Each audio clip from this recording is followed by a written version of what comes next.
नमस्कार दोस्तों, आपका स्वागत है अपनी YouTube चैनल PFP में। आज हम IEX के बारे में बात करने वाले हैं। तकरीबन 3 हफ्ते पहले इस पर हमने वीडियो बनाया था जब स्टॉक प्राइस कुछ 230-240 के आसपास चल रहा था। तब हमने बताया था कि कुछ नहीं तो भी 200 का लेवल तो आपको देखने को मिल ही सकता है और फिलहाल ये स्टॉक 200 के आसपास आ चुका है। तो अब हमारी रणनीति क्या होनी चाहिए, ऐसे सिचुएशन में एज ए रिटेल इन्वेस्टर हमें क्या करना चाहिए, इसके बारे में आज हम चर्चा करने वाले हैं। कंपनी के Q3 के नंबर्स पर एक बार नज़र डाल देते हैं। नेट सेल्स हमें 38% बढ़ता हुआ नजर आता है, नेट प्रॉफिट भी 38% ऊपर है, एबिटा 39% ऊपर है। तो रिजल्ट्स आपको अच्छे नजर आते हैं। फिलहाल ज़्यादातर कंपनी में क्या हो रहा है, नेट सेल्स तो ऊपर जाता है लेकिन उस प्रकार से नेट प्रॉफिट ऊपर नहीं जा पाता है या फिर नेट प्रॉफिट में कई बार गिरावट भी देखने को मिलती है। ज़्यादातर कंपनीज में फिलहाल मार्जिन्स आपको नीचे जाते हुए नजर आए हैं, लेकिन IEX में ऐसा कोई खास प्रॉब्लम दिखाई नहीं पड़ता। तो ओवरऑल अच्छे रिजल्ट्स यहाँ पर नजर आते हैं। कंपनी के फंडामेंटल्स के बारे में बात करें, सेगमेंट ब्रेकअप के बारे में बात करें तो पावर एक्सचेंज से 98.3% का रेवेन्यू कंट्रीब्यूशन है और गैस एक्सचेंज से 1.7% का कंट्रीब्यूशन है। ऑपरेटिंग प्रॉफिट ब्रेकअप के बारे में बात करें तो 100% का कंट्रीब्यूशन हमें पावर एक्सचेंज से ही नजर आता है। गैस एक्सचेंज से आपको कोई प्रॉफिट निकलता हुआ नजर नहीं आता। लोकेशन वाइज ब्रेकअप के बारे में बात करें, 100% रेवेन्यू कंट्रीब्यूशन इंडिया से है। फंडामेंटल रेशियोज के बारे में चर्चा करें तो ROE 39% है, ROC 45% है, जो कि अपने एवरेजेस से नीचे जाते हुए नजर आते हैं। नेट प्रॉफिट मार्जिन के बारे में बात करें तो लेटेस्ट 64% के आसपास है, जो कि 5 ईयर एवरेज से ऊपर है और 3 ईयर एवरेज से नीचे नजर आते हैं। लेकिन इसमें कोई बड़ा इशू नहीं है, 60+ का मार्जिन होना मतलब बहुत अच्छी बात है। डेट टू इक्विटी रेशियो 0 है, कंपनी पर कोई कर्जा नहीं है, तो ऑफकोर्स ये तो अच्छी बात है। कंपनी के फाइनेंशियल ट्रेंड के बारे में बात करें, रेवेन्यू में कंटिन्यूसली ऊपर जाता हुआ नजर आया, प्रॉफिट में भी अच्छी ग्रोथ हमें यहाँ पर नजर आती है। तो फाइनेंशियल ट्रेंड भी काफ़ी अच्छा है।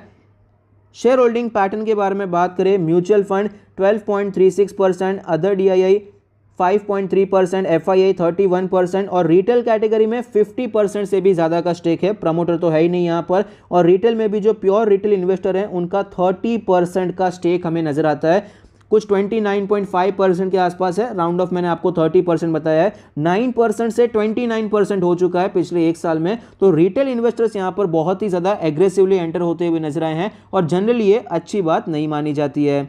एनालिस्ट के रेटिंग के बारे में बात करें तो 12 एनालिस्ट ने स्टॉक को कवर किया, जिसमें से 33% का मानना है कि स्टॉक में खरीदारी करनी चाहिए।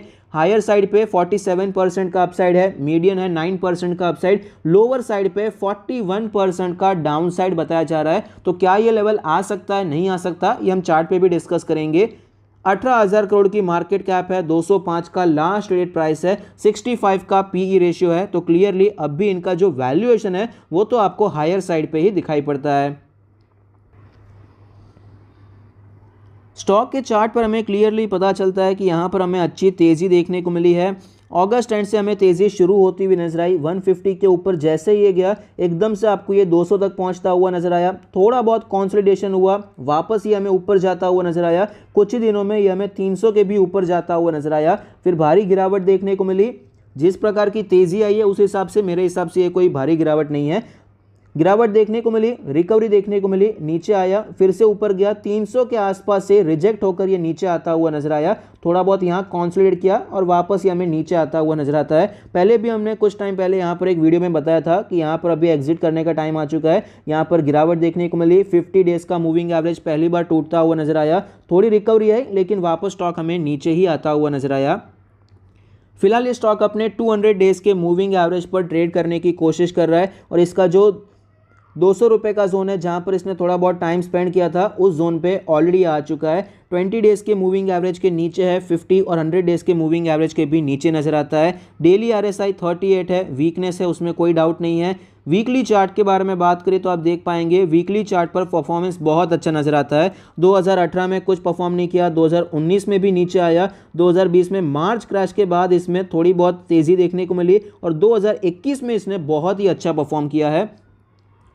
तो फिलहाल यहाँ पर जो गिरावट हो रही है उससे हमें नाराज़ तो बिल्कुल नहीं होना चाहिए। इतनी गिरावट तो बनती है क्योंकि स्टॉक 50 रुपये से 300 रुपये के भी ऊपर चला गया है। 50 वीक्स के मूविंग एवरेज पर ये सपोर्ट लेने की कोशिश करता हुआ नजर आता है। वीकली RSI 44.45 है, तो यहाँ पर सपोर्ट के आसपास है। कोई भी यहाँ पर ओवरबॉट सिचुएशन तो बिल्कुल नज़र नहीं आती।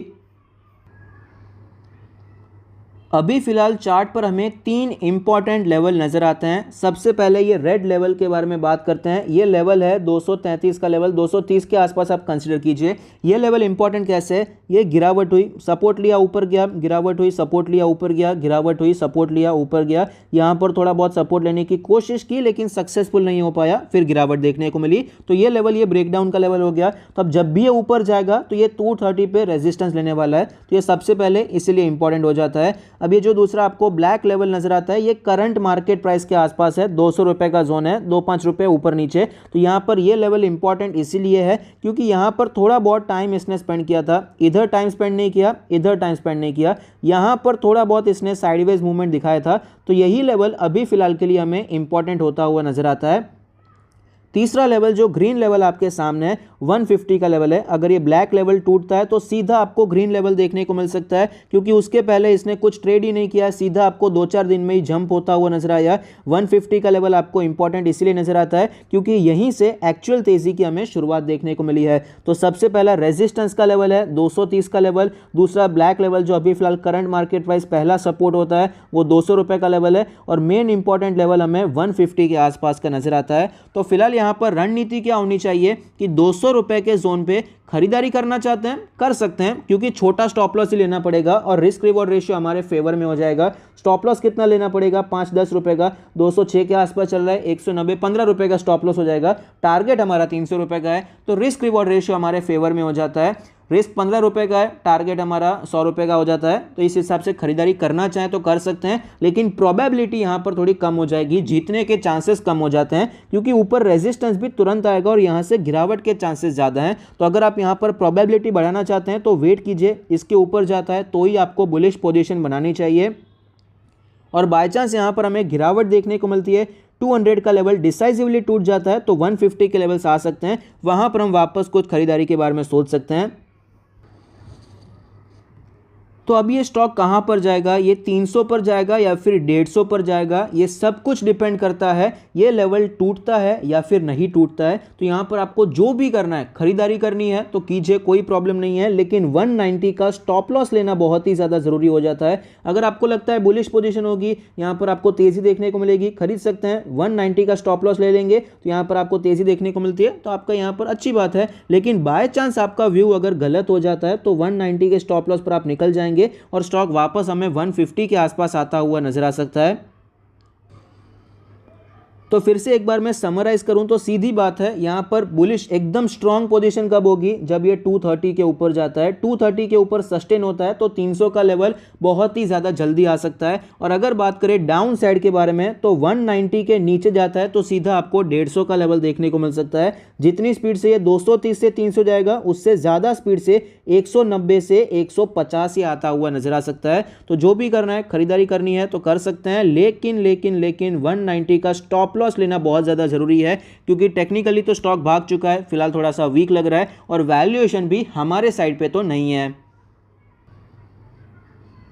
कंपनी के पॉजिटिव्स के बारे में बात करें तो फंडामेंटल्स अच्छे हैं, ग्रोथ भी आपको अच्छी नजर आती है और टेक्निकल्स भी आपको अच्छे नजर आते हैं। अच्छे मैंने आपको कैसे बताया? अच्छे मैंने इसलिए लिखा है क्योंकि अभी फिलहाल मार्केट पूरा निफ्टी 50 200 डेज के मूविंग एवरेज के नीचे चल रहा है, जबकि IEX हमें ऊपर चलता हुआ नजर आता है। तो उस हिसाब से मैंने बताया कि टेक्निकल्स आपको निफ्टी के कंपेरिजन में थोड़े बहुत बेहतर नजर आते हैं। और ये तो स्मॉल कैप कैटेगरी का स्टॉक है और निफ्टी स्मॉल कैप तो ऑलरेडी यहाँ पर गिर चुका है, त्राहिमाम हो चुका है, उस हिसाब से भी टेक्निकल्स थोड़े बहुत अच्छे नजर आते हैं। नेगेटिव्स के बारे में बात करें तो इंस्टीट्यूशंस का जो स्टेक है वो नीचे जा रहा है, चाहे वो FIIs हो, DIIs हो, सबका स्टेक नीचे जा रहा है और रिटेलर्स का स्टेक आपको बढ़ता हुआ नजर आता है। लास्ट एक क्वार्टर में ही एक्सपोनेंशियली बढ़ चुका है, तो ये अच्छी बात नहीं है। प्रमोटर भी नहीं है कंपनी के पास, तो ये कुछ नेगेटिव पॉइंट्स हैं। तो इसीलिए भी मैंने आपको बताया 190 का स्टॉप लॉस जरूरी है क्योंकि फिलहाल हमें शेयर होल्डिंग पैटर्न में भी अच्छी चीजें रिफ्लेक्ट नहीं हो रही है। इंस्टीट्यूशन निकल रहे हैं, रिटेलर घुस रहे हैं, ये भी अच्छी चीजें हमें दिखाई नहीं पड़ती है, तो 190 का स्टॉप लॉस जरूरी हो जाता है। तो ऐसी सिचुएशन में करना क्या चाहिए? चार्ट पर हमने डिस्कस किया, एकदम शॉर्ट टर्म अवॉइड करना चाहिए, मिड टर्म के लिए खरीद सकते हैं, रिस्क रिवॉर्ड रेशियो अच्छा है, लेकिन 190 के स्टॉप लॉस के साथ। लॉन्ग टर्म के बारे में बात करें, खरीद सकते हैं, लेकिन अग्रेसिव बाइंग कब करेंगे, अच्छे वैल्यूएशन मिलेंगे तब हम करने के बारे में सोच सकते हैं। इन्वेस्टमेंट कर रहे हैं तो कंपनी जो खरीद रहे हैं अच्छे भाव पे खरीदना भी जरूरी हो जाता है, और फिलहाल ये अच्छा भाव हमें दिखाई नहीं पड़ता है। तो अगर आप खरीदना चाहें तो मिड टर्म के बारे में सोचकर खरीदना चाहिए, और 190 के स्टॉप लॉस के साथ खरीदना जरूरी हो जाता है। आई होप आपको ये वीडियो पसंद आता है, आपके इन्वेस्टमेंट ट्रेडिंग डिसीजन में आपको ये मदद करता है। Thank you, stay happy, happy investing.